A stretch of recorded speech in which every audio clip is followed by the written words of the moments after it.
بسم اللہ والحمد للہ والصلاة والسلام علی رسول اللہ نحمدہ ونصلی علی رسولہ الکریم وعلی آلہ واصحابہ اجمعین۔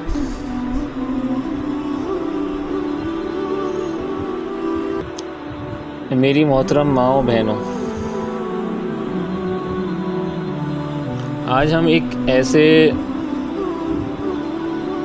نازک اور خوبصورت رشتے پر بات کرنے جا رہے ہیں جو کسی بھی گھر کو جنت بنا سکتے ہیں، اور اگر تھوڑی سی نادانی ہو تو وہی گھر پریشانی کا مرکز بن جاتا ہے۔ وہ رشتہ ہے ساس اور بہو کا رشتہ۔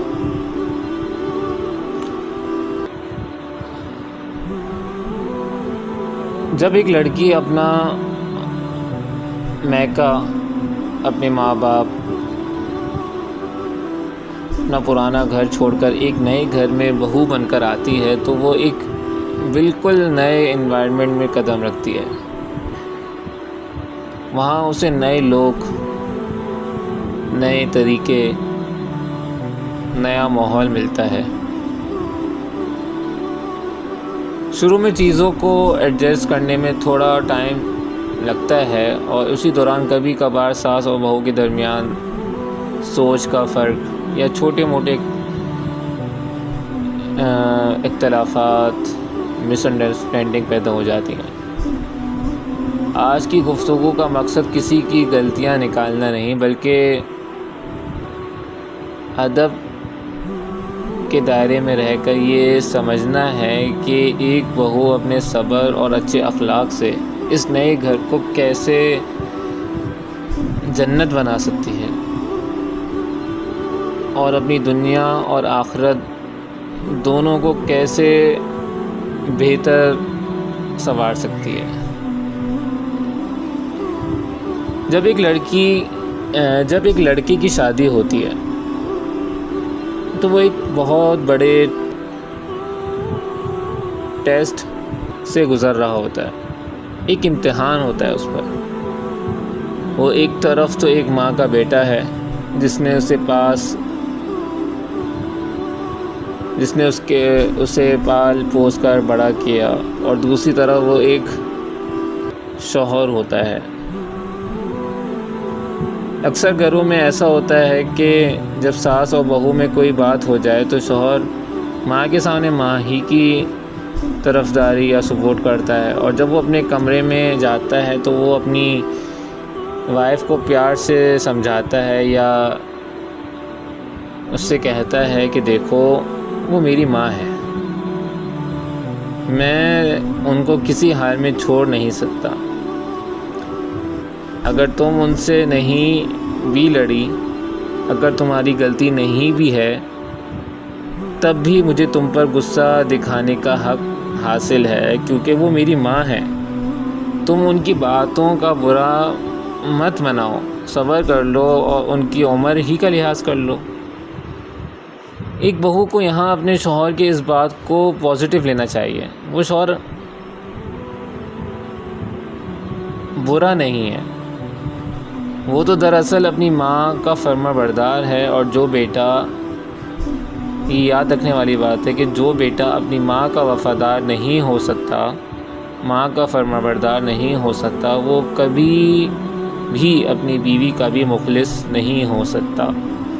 وہ شوہر اپنی بیوی کو یہی سمجھا رہا ہوتا ہے کہ اب تمہارا اصل گھر یہ ہے۔ اگر ساس حقیقی ماں نہیں بھی ہے تو وہ ماں کے درجے میں تو ہے ہی۔ ہمیں ایک ماں کی سائیکالوجی کو بھی سمجھنا ہے۔ جب بیٹی کی شادی ہوتی ہے نا، تو ماں کے دل میں ایک نیچرل خوف اور کہنا چاہیے کہ غم آ جاتا ہے۔ اسے لگتا ہے کہ اس کے بیٹے کی لائف میں اب کوئی دوسری عورت آ گئی ہے، شاید اس کا بیٹا اب اس سے دور ہو جائے۔ اس اداسی اور انسیکیورٹی کی وجہ سے کبھی کبھار ساس کا رویہ سخت ہو جاتا ہے۔ یہ ایک فطری بات ہے، فطری عمل ہے۔ ایک سمجھدار بہو کو اس سچویشن کو دل سے قبول کرنا بھی چاہیے۔ ایک بہترین بہو وہ ہے جو اللہ کی رضا کے لیے اپنے اخلاق کو اتنا اونچا کر لے کہ ساس کا دل پگھل جائے۔ اگر کبھی ساس غصے میں کچھ برا بھلا کہہ بھی دے تو اس وقت کا سب سے بہترین حل بتاؤں کیا ہے؟ سب سے بہترین حل، سب سے بیسٹ سولیوشن صرف ایک ہے، اور وہ ہے سائلنس، خاموشی۔ کیا ہے؟ خاموشی۔ جب وہ غصے میں ہو تو آگے سے کوئی جواب مت دیں، آرگومنٹس کو وہیں ختم کر دیں، اور سب سے خوبصورت عمل یہ ہے کہ جب ان کا غصہ ٹھنڈا ہو جائے تو کچھ دیر بعد خود ان کے پاس جائیں، انہیں پانی کا گلاس دیں یا چائے پلائیں، اور بہت ادب سے کہیں کہ امی، میری کسی بات سے آپ کا دل دکھا ہے تو مجھے معاف کر دیں، مجھے معاف کر دیں۔ چاہے اس میں آپ کی غلطی یا آپ کا فالٹ نہ بھی ہو، تب بھی معافی مانگ لیں۔ یہ کوئی کمزوری نہیں، یہ بہت بڑے دل کی نشانی ہے۔ جب آپ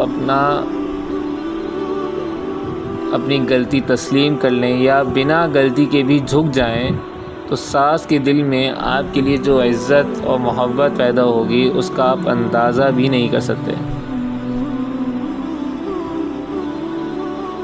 لیکن یہاں ایک بہت اہم بات یاد رکھنی ہے جس پر ہمیں دھیان دینا ہے۔ یہ سب کچھ کرتے ہوئے ہمارے اندر سنسیریٹی ہونی چاہیے، اخلاص ہونا چاہیے، ہمارا یہ عمل منافقانہ نہیں ہو۔ ایسا ہرگز نہ ہو کہ ہم شوہر اور ساس کے سامنے تو بہت اچھے بنیں، ان کے ہاں میں ہاں ملائیں، لیکن بیہائنڈ دی بیک یعنی پیٹھ پیچھے کمرے میں جا کر اپنے میکے میں فون کر کے ساس کی برائیاں، شوہر کی برائیاں کوسنا، شوہر کے کان بھرنا، یہ منافقت ہے۔ اللہ تعالیٰ کو منافقت بالکل پسند نہیں ہے کہ سامنے کچھ اور پیٹھ پیچھے کچھ، یہ منافقت ہے۔ جو کام بھی کرنا ہے دل سے کرنا ہے، ساس کو دل سے اپنی ماں کا درجہ دینا ہے۔ دیکھیں یہاں بات غور سے سمجھیے گا کہ ساس کو دل سے یعنی اندر سے اپنی ماں کا درجہ دینا ہے، ان کی عزت کرنی ہے، اور کہاں سے کرنی ہے؟ اندر سے کرنی ہے، دل سے کرنی ہے۔ جب آپ کا دل کلین ہو جائے گا تو اللہ پاک آپ کے اس عمل میں برکت ڈالے گا، اور آپ کو اس کا دلی سکون بھی نصیب ہوگا، دنیا میں بھی اور آخرت میں بھی۔ اگرچہ مشکل ہے لیکن اللہ سے دعا کرتے رہیں گے تو اللہ رب العزت نصیب کر بھی دیتا ہے۔ ایک اور بات جو بہت بڑی اور اہم بات ہے وہ یہ کہ زندگی ایک سرکل ہے، اسے مکافات عمل کہتے ہیں۔ جو آج ہم بوئیں گے وہی کل ہم کاٹیں گے۔ جس چیز کی محنت آج ہوگی اس چیز کا کم بیک ہمیں آگے ملے گا۔ تو آج آپ کسی کی بیٹی ہیں اور کسی کی گھر کی بہو ہیں، لیکن کل آپ نے بھی ایک ماں بننا ہے، آپ کے گھر میں بھی بہویں آئیں گی۔ اگر آج آپ اپنی ساس کو عزت دیں گی، ان کی تلخ باتوں یعنی ان کی بری باتوں یا ان کے غصے پر صبر کریں گی، تو یہ اللہ کا وعدہ ہے کہ کل جب آپ اس عمر کو پہنچیں گی تو آپ کی اپنی اولاد اور آپ کی اپنی بہویں آپ کے ساتھ اس سے زیادہ اچھا و محبت بھرا معاملہ کریں گی انشاءاللہ۔ اور سب سے بڑی بات، اللہ رب العزت آپ کو اس کا ایسا شاندار ریوارڈ دے گا کہ آپ کی دنیا بھی خوشیوں سے بھر جائے گی اور آخرت میں بھی آپ کا مرتبہ بلند ہوگا، اور آخرت میں بھی چین، سکون، عافیت، اطمینان نصیب ہوگا۔ اللہ پاک ہمیں اپنے گھروں کو محبت اور صبر کا گہوارہ بنانے کی پوری توفیق عطا فرمائے۔ وآخر دعوانا ان الحمد للہ رب العالمین۔